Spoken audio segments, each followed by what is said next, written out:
I've stepped into a lot of questionable things in my life. Mud, mystery juice at Taco Bell, what I once even thought was a cinnamon roll. It was actually a cinnamon roll, just rotten. But nothing, I mean nothing, will ever compare to what I stepped in that afternoon. Now, for some context, I'm a pretty fit person. I like to go to the gym. So it was no surprise that when the sun was outside shining, that I took this time to, take my steps in, embrace nature, really be outside. When all of a sudden, I stepped into something mushy. Now, this wasn't a normal mush.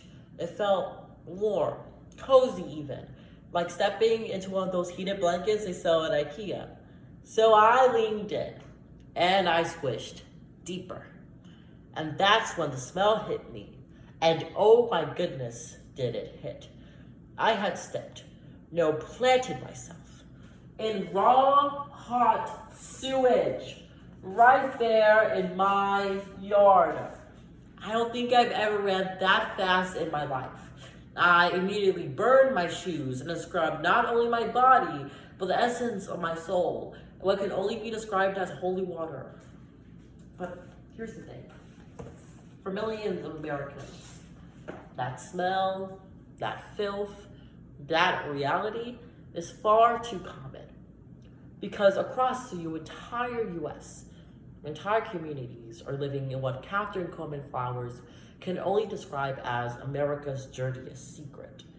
And we're not talking about accidentally clogging the talking about toilet again. We're talking about failing infrastructure, government neglect, and an environmental crisis so dangerous, so widespread, and so deadly that is turning little communities into wastelands. So today, let's trace how America became a first world nation with a third world sanitation system by first diving into the infrastructure failures at the root of this crisis, then uncovering how systemic inequality and privatization keep it festering, before finally understanding what people are doing to wipe it away. Because, as the United Nations reported on March 12, 2010, access to clean water and sanitation should be a human right, yet millions of Americans are living without it. And as former environmental administrator Gina McCarthy states, this is a silent public health crisis that no one seems to know a thing about. So, let's start at the source. Literally. When I say sewage system, I'm talking about the invisible infrastructure that moves human waste from your toilet seat to a treatment plant or septic tank. The reality is that these systems aren't quite working right, and we are living with the crap. Literally. Now, if you're anything like me, you probably don't think too much about taking a number 2. I mean, why would you? That 8-pound dump you dropped at Taco Bell, you probably assume it gets whisked away by some high-tech sewage system, never to be seen or smelled again. But as the EPA states, the reality is a lot messier than we might think. The EPA reports on March 12, 2023, that sewage infrastructure, that 1 in 5 Americans, roughly 66 million people, rely on septic tanks or other non-centralized sewage systems to handle their waste. And here's the kicker. About half of those systems are failing or poorly maintained. Even if you do have a functioning sewage system, raw sewage can take a detour, leaking into lakes, seeping into backyards, or even bubbling up into homes and buildings. Ever wonder why the Taco Bell floor always feels sticky? Yeah, that's not good sauce. And this sewage, it doesn't come alone. It brings diseases with it, like cholera, E. coli, and Coop's favorite, hookworm, a disease that literally feeds on your blood. Take Loudoun County, Alabama, where a third of residents have hookworm. Why? Because when their sewage systems fail, the hookworm in that waste climbs through, usually through their feet, where it gets on their body, again, feeding on their blood. And this isn't just causing a stink, it's causing stagnation. Without proper sanitation, you can't safely go to school, work, or even outside. Take Imperial Beach, California, where sewage contaminated waters have led to beach closures that last for months.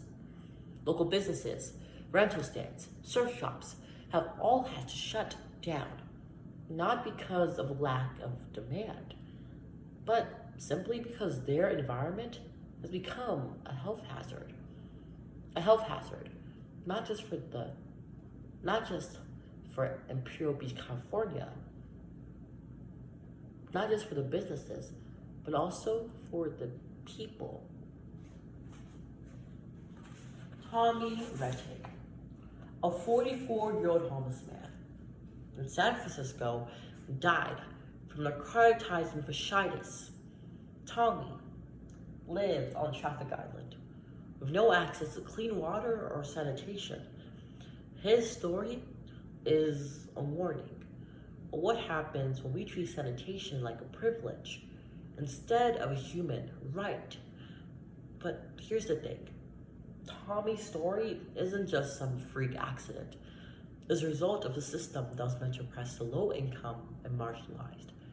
To truly understand how America ended up drowning in its own filth, we have to dig deeper into the past. The late for today's modern day crisis in waste. One woman's fight against America's dirty little secret. Environmental activist Catherine Coleman Flowers comes up with a shocking discovery. She finds that when sewage systems fail, it's often communities of color that are left behind, literally living with the waste. And the question polluting my head is, how do we let it get this bad? Like so many American issues, this one traces back to systemic racism and inequality.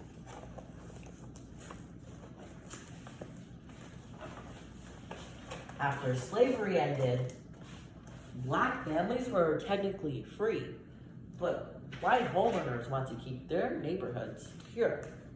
So white lawmakers, real estate associations, and local governments created exclusionary tactics to keep these communities undesirable.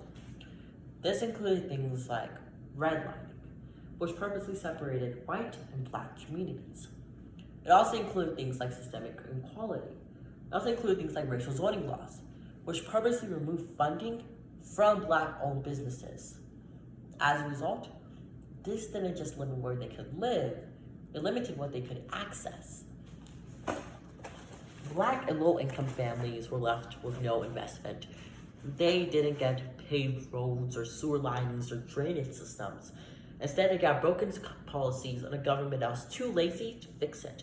Even when laws like the New Deal promised sanitation upgrades, they purposely skipped over these communities, either because they're too poor to be worth it, or simply not worth their time.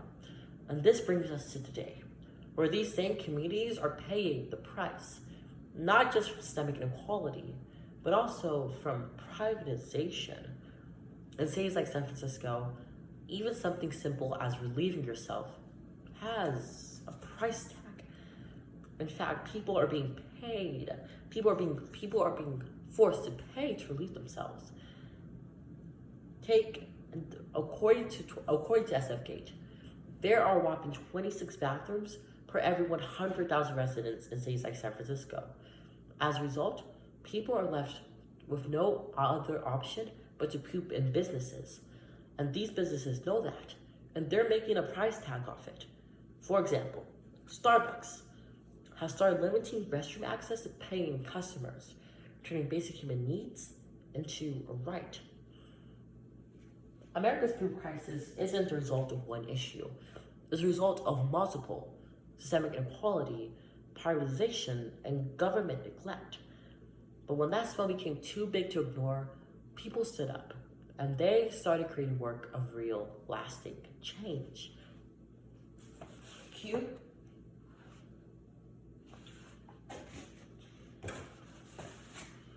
the Stop the Food Group. Established in 2019, This coalition of everyday Americans were frankly fed up with America's sewage infrastructure, and they started advocating for change. Their efforts helped influence Joe Biden's passing of his $1 trillion infrastructure bill to help cities like theirs. Heck, change is also brewing online. Apps like Snapcrap allow users to report human waste in streets and advocate for politicians to respond faster to sanitation concerns. Heck, change is, and it seems like our politicians are finally listening. In 2019, after the grassroots group Stop the Poop rallied in San Francisco, California senators took their concerns to Washington, D.C., and they helped pass things like the Water Act, which promised clean sanitation not just in San Francisco, but nationwide. Overall, was something I stepped in soon became something I couldn't ignore. And while I got to walk away, for millions of Americans, they don't get to walk away. For them, there's no clean fix, no pair of shoes, just broken systems and a country that too often looks the other way. But that doesn't have to be the ending. Across the country, people are speaking up, advocating, and creating work of real, lasting change. And that means that there's still time to get this right. Because clean infrastructure isn't just about clean sewage. It's about safety, dignity, and the right to live without fear of what's coming out of your pipes. So the next time we step into something awful, we won't be like me, who stepped away. Instead, we'll pause, look closer, and find a way to clean it up for everybody. Not by flushing it away, but by putting on our fancy gloves and removing it from the root.